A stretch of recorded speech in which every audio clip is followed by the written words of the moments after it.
गुरु भक्ति योग। गुरु ज्ञान के पथ प्रदर्शक हैं। गुरु ईश्वर, ब्रह्म, आचार्य, उपदेशक, दैवी गुरु आदि सब समानार्थी शब्द हैं।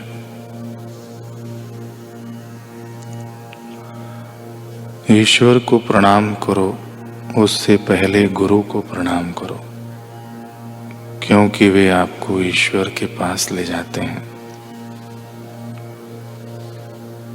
अपने गुरु से मंत्र की दीक्षा लो, उससे आपको प्रेरणा मिलेगी और आप उच्च स्थिति पर पहुंच सकेंगे। आपके बदले में गुरु साधना नहीं करेंगे, साधना तो आपको ही करनी होगी। गुरु आपको सच्ची राह दिखाएंगे। गुरु की कृपा से शिष्य अपने मार्ग में स्थित विघ्नों एवं संशयों को पार कर सकता है।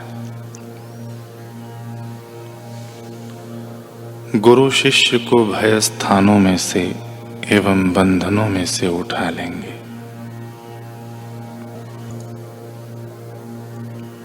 आज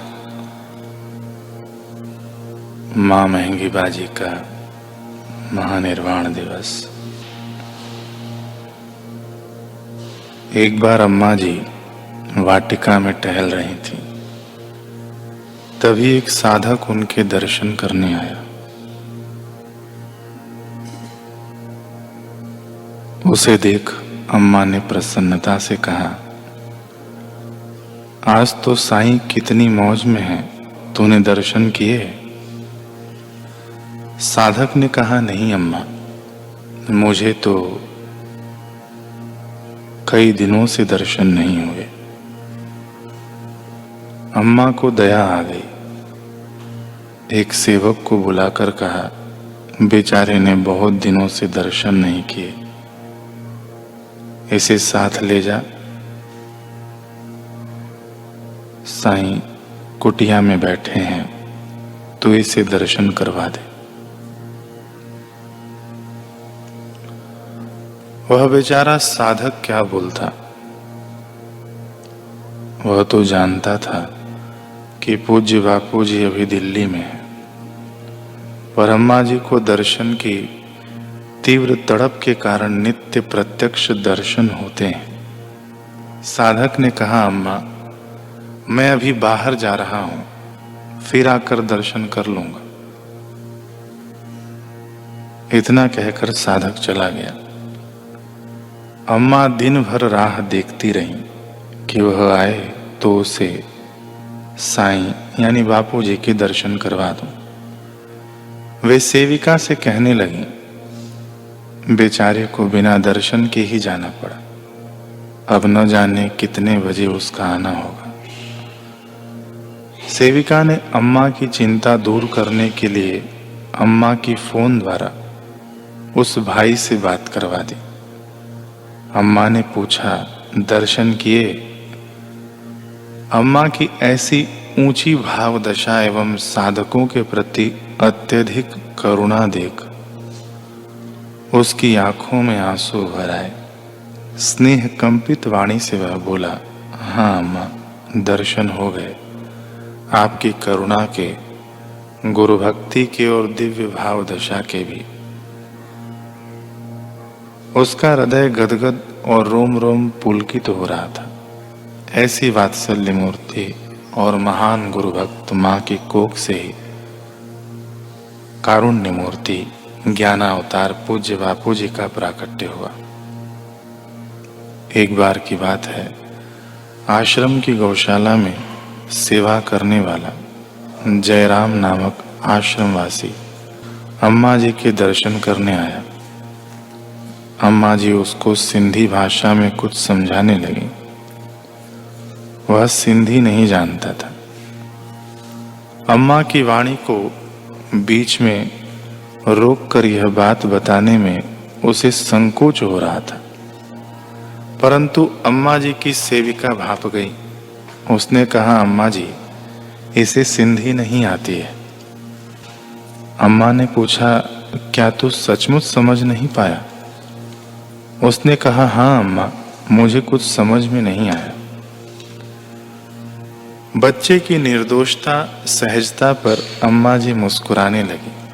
फिर अम्मा ने ओम ओम ओम का उच्चारण करते हुए दोनों हाथ ऊपर करके हाथ से प्रयोग किया और उससे भी करवाया।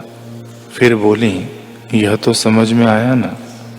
आश्रमवासी ने कहा, जी अम्मा। उस भाई का मुखमंडल प्रसन्नता से खिल उठा। अम्मा जी ने वात्सल्य भरी दृष्टि डालते हुए कहा, बस यही एक सार है, इसे ही समझना है। अम्मा जी का संकल्प कहो या उनका आशीर्वाद, उनकी भगवान नाम निष्ठा का प्रभाव कहो या तत्व निष्ठा की ऊंचाई, उस दिन से उस साधक को ओंकार की साधना में एक विलक्षण आनंद आने लगा। समर्थ संत की, समर्थ माता के श्री चरणों में हमारे बारंबार प्रणाम। एक बार की बात है, एक आश्रमवासी साधक गुरु पूर्णिमा के अवसर पर अम्मा जी के दर्शन करने गया। वह प्रणाम करके उनके श्री चरणों में बैठ गया। अम्मा जी ने उसका हाल चाल पूछा। बातचीत के दौरान उसने कहा, अम्मा, आज गुरु पूर्णिमा है, इसलिए आश्रम में बहुत भीड़ है। गुरुदेव सत्संग करके आज थोड़ी देर में आज आएंगे। अम्मा जी ने उसे चुप रहने का इशारा करते हुए कहा, गुरुदेव गए थोड़े ही हैं जो देर से आएंगे। वे अपनी कुटिया में ही हैं, कहीं नहीं गए हैं, यही हैं। उस साधक का हृदय भाव से भर गया। उसे रामायण का वह प्रसंग याद आ गया कि भगवान राम जी तो वनवास में थे और अयोध्या में प्रातः ब्रह्म मुहूर्त के समय माँ कौशल्या राम जी के कमरे का दरवाजा खटखटाती हैं और कहती हैं, राम उठो, भोर हो गई। बेटा राम जागो। बार बार पुकारने की आवाज सुनकर दूसरे कमरे से सुमित्रा माता आ गई।